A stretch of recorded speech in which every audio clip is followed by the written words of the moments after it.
আওয়ামী লীগ, অনেক মানুষ চান আওয়ামী লীগ নির্বাচনে অংশগ্রহণ করুক, আর একটা অংশ চান না। এরপরে জনাব জামাল আহমদ খান ওনার বক্তব্যে উনি বলেছেন বেগম রোকেয়ার প্রসঙ্গে একজন শিক্ষকের মন্তব্য অত্যন্ত দুঃখজনক। তো এই দুটো বিষয়ে আপনি আপনার মন্তব্য কি? ধন্যবাদ। দেখুন, জরিপ আমরা ইদানিং একটা জিনিস লক্ষ্য করতেছি যে বিভিন্ন পত্রিকা খুললেই এক এক ধরনের মানে জরিপ বা অনলাইন জরিপ এবং আমি কালকে আরেকটা চ্যানেলে আমি কথা বলছিলাম, তো আমি বলছিলাম যে এই জরিপ নামক উপদ্রব থেকে আমাদের বাঁচার উপায় কি। আমি এটাকে উপদ্রবই ভাবছি এই মুহূর্তে। তার কারণটা হচ্ছে, একটা পত্রিকার জরিপের সাথে দেখা যাচ্ছে আরেকটা পত্রিকার জরিপের কোনো মিলই নেই। কোনো পত্রিকায় দেখা যাচ্ছে যে জামাতকে দিয়ে দিচ্ছে 59% ভোট। কালকে আমি কোথায় জানি একটা দেখলাম যে 59% দিয়ে দিচ্ছে জামাতকে ভোট, বিএনপিকে দিচ্ছে কত 29%, আচ্ছা না 27% দিচ্ছে এরকম। আমি বললাম এইগুলো হচ্ছে এক ধরনের মানে যিনি করেছেন তিনি হয়তো বা ওই দলের বিশ্বাসী, এবং এটা ছাড়াও ওভারঅল এমন কিছু স্ট্যাটিস্টিক্স সামনে নিয়ে আসা হয় যেগুলোর আদৌ কোনো মানে গ্রহণযোগ্যতা নেই। এখন এই জরিপগুলো কিভাবে চালানো হয় বাংলাদেশে? প্রথম আলোর জরিপটা অনেকটা ডিটেইল, আরো কিছু বিষয় তারা তুলে hints about even প্রথম আলো। নাও দ্য কোয়েশ্চন রিমেইন, প্রথম আলোতে যারা কাজ করতেছেন সেই ব্যক্তিগুলো আমরা দেখছি যে ফ্যাসিবাদী সরকারের পতনের পর বিভিন্ন পত্রিকায় যারা আগের থেকে কাজ করেছেন, রিপোর্টার ছিলেন, সাংবাদিক ছিলেন, স্বনামধন্য কলাম, অনেকেই কিন্তু কাজ করতেছেন না, তারা এখন স্বতন্ত্রভাবে অনলাইনে করতেছেন। এবং অনেক পত্রিকায় আমরা লক্ষ্য করছি যে কিছু নতুন মানুষ চলে আসছে, তারা এসে এমনভাবে কলাম লেখেন মনে হয় তার ওই কলাম থেকে আপনি বুঝে যাবেন যে তিনি কোন দর্শনে বিশ্বাসী, তিনি আওয়ামী লীগ না বিএনপি না জামাত না জাতীয় পার্টি, এটা বুঝে ফেলবেন আপনি। এটা কিন্তু সাংবাদিকের ফরমাইশি লেখা। আমি এই জায়গা থেকে শুরু করব, একটা কল নিয়ে নেই।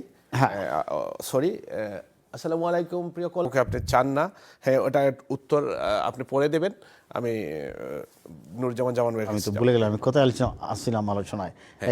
জরিপ, আচ্ছা এখন এই জরিপটা আমাদের প্রিয় কলার এখন বলেছেন যে অনেকটা উনি বিশ্বাস করেন না, এগুলা বিশ্বাস করি না।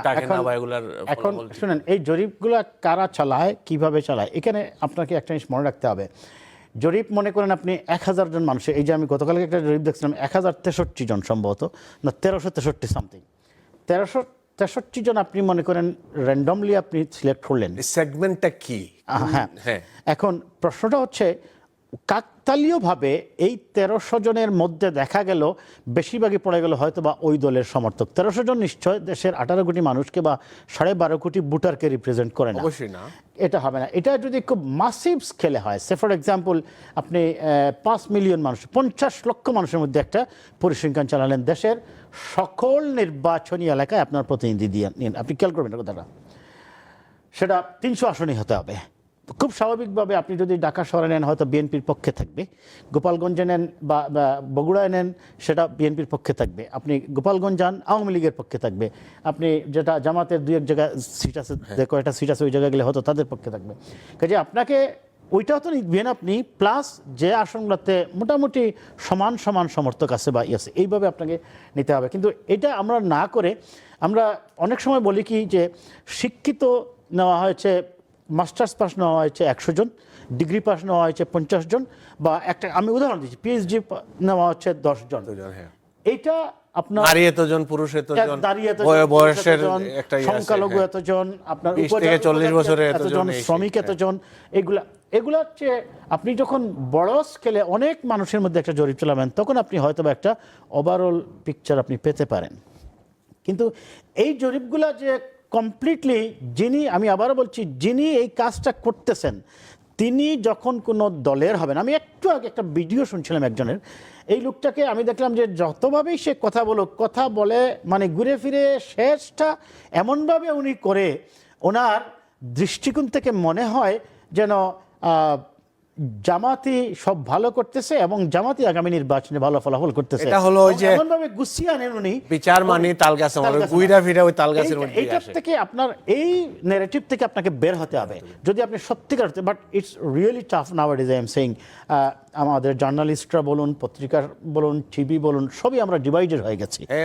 জাতির জন্য একটি ভয়ানক, সব জায়গায় জাতির ভবিষ্যতের জন্য এটি একটি ভয়ানক। আর যে নির্বাচনের কথা বলা হচ্ছে, দেখুন নির্বাচনে আওয়ামী লীগ যে নির্বাচন করেছে নিশ্চয়ই আওয়ামী লীগের তো অপরাধ তো অস্বীকার করার কোনো উপায় নেই, শেখ হাসিনার অপরাধ অস্বীকার করার কোনো উপায় নেই। এখন আওয়ামী লীগ নির্বাচনে আসবে না, ইয়েস, আমার ভাই যেটা বলেছেন উইথ ডিউ রেসপেক্ট আমি বলছি ইয়েস, আমি আপনার সাথে একমত। আমি মনে করি এই পরিস্থিতিতেও আওয়ামী লীগের ভোটের পার্সেন্টেজটা নেহায় 30% কম না আওয়ামী লীগের।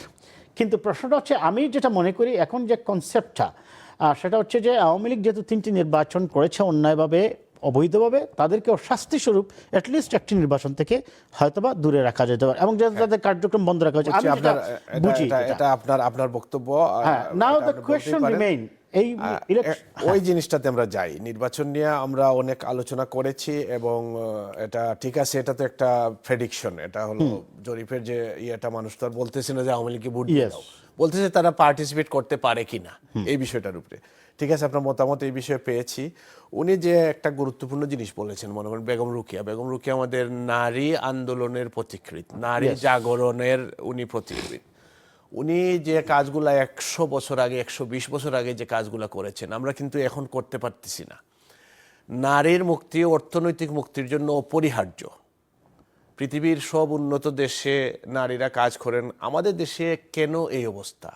120 বছর আগে বেগম রোকেয়া যে চিন্তা করতে পেরেছিলেন, আজকে কেন আমাদের একজন সর্বোচ্চ একজন শিক্ষক, একজন বিশ্ববিদ্যালয়ের শিক্ষক কেন এই চিন্তা করতে পারেন না? একজন বিশ্ববিদ্যালয়ের শিক্ষক যদি বেগম রোকেয়াকে নিয়ে এ ধরনের অবনক্সাস কমেন্ট করে থাকেন, আমি মনে করি সেটা অবশ্যই নিন্দনীয়। বেগম রোকেয়া এটা নয়, বিগত কিছুদিন, বিগত 1 বছরে বা 1.5 বছরে আমরা দেখছি, আমার কাছে কিছু স্ক্রিনশট আছে যেগুলো ওয়ালের মধ্যে বেগম রোকেয়ার ছবিতে খারাপ কথা লেখা, কালি মাখানো। হ্যাঁ, আমরা এই সরকার ক্ষমতায় আসার পর আমরা দেখি যে বিশেষ করে এক শ্রেণীর মানুষ দাঁড়িয়ে গেছেন, তারা কখনো বলেন তৌহিদি জনতা, কখনো বলেন সাধারণ জনতা, কখনো বা তারা বলেন আন্দোলনের অভ্যুত্থানের স্পিরিটকে লালনকারী কিছু মানুষ, এইভাবে তারা পরিচয় দেন। তাদের রাজনৈতিক পরিচয় দেন না বা গোপন রাখেন বা এটা নিয়ে বলেন না। যেমন আপনার নারী ফুটবলারদের ফুটবল খেলতে বাধা দেওয়া, আপনার বাউলদের পিটিয়ে আহত করা, রক্তাক্ত করা। বাউল যদি কেউ কিছু বলে থাকে, আপনাকে মনে রাখতে হবে everyone is equal in the eye of the law. আপনার যদি মনে করেন যে কারো কোনো বক্তব্যে ধর্মীয় সেন্টিমেন্টে আঘাত এসেছে, what you need to do, you need to take him to the court and the court will decide যে তার এই অপরাধের জন্য, এই কথা বলার জন্য কি শাস্তি ইম্পোজ করা যেতে পারে। এমনকি একজন নায়িকাকে দিয়ে, 2জন নায়িকাকে দিয়ে আমি দেখলাম যে 2টা শোরুম উদ্বোধন করতেও বাধা দেওয়া হয়েছে। এই কাজগুলো যে হচ্ছে, নারী ফুটবলারদের ফুটবল খেলতে না দেওয়া, এই যে বললাম, এরা কখনো তৌহিদি জনতা বলছে, কখনো সাধারণ জনতা বলছে, ফলে এদেরকে আইডেন্টিফাই করা যাচ্ছে না।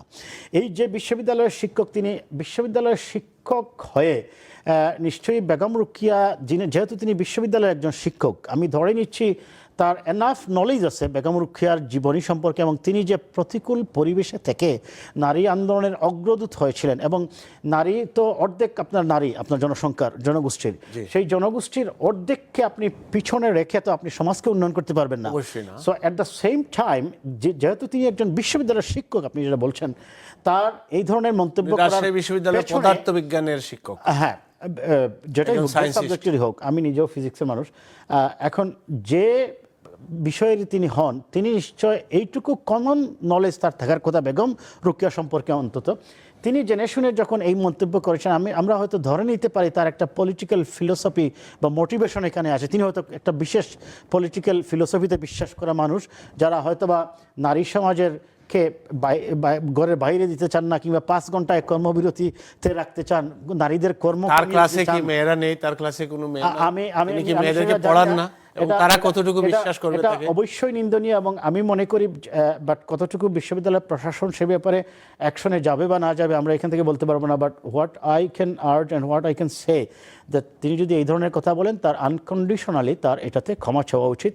কারণ তিনি বেগম রোকেয়া সম্পর্কে মন্তব্য করাটা ঠিক নেই। এবং আপনি যেটা বলছেন যে অনেক জায়গায় তার স্কাল্পকে বা তার ভাস্কর্যকে মুছিয়ে দেওয়া হচ্ছে, এটি অবশ্যই নিন্দনীয়। যে বা যারাই করছে, ওই যে বললাম, এখন সমস্যাটা হচ্ছে অনেকগুলা রাজনীতি অনেকগুলা পরিবর্তন এসে গেছে। কখনো বলছে গুপ্ত সংগঠন, কখনো বলছে লুকিয়ে থাকে, পরিচয় গোপন রাখে, নানা ধরনের। এবং ফেসবুকে আপনারা দেখেছেন যে ওই যে একটা বলা হচ্ছে বট আইডি। বট আইডিটা হচ্ছে মূলত এআই দিয়ে অর্ধেক এআই কিংবা অর্ধেক রিয়াল এইগুলা ভিডিও করে নামকে গোপন করে এই এই এই এই যে কথাগুলো বলা হচ্ছে। এবং আপনি দেখবেন যে ইদানিং শুধু যে বেগম রোকেয়াকে নিয়েই মন্তব্য করা হয়েছে তা নয়, কিন্তু মুক্তিযুদ্ধের উপরে বিভিন্ন সময় আমরা দেখেছি, বিভিন্ন সময় আঘাত আসছে। নট অনলি আমি আসবো জামাল ভাই, ওনাকে একটু সময় দিই, আপনাকে আমি আজকে বেশি সময় দিয়ে দিচ্ছি। শেষ করে রেখে দিয়ে।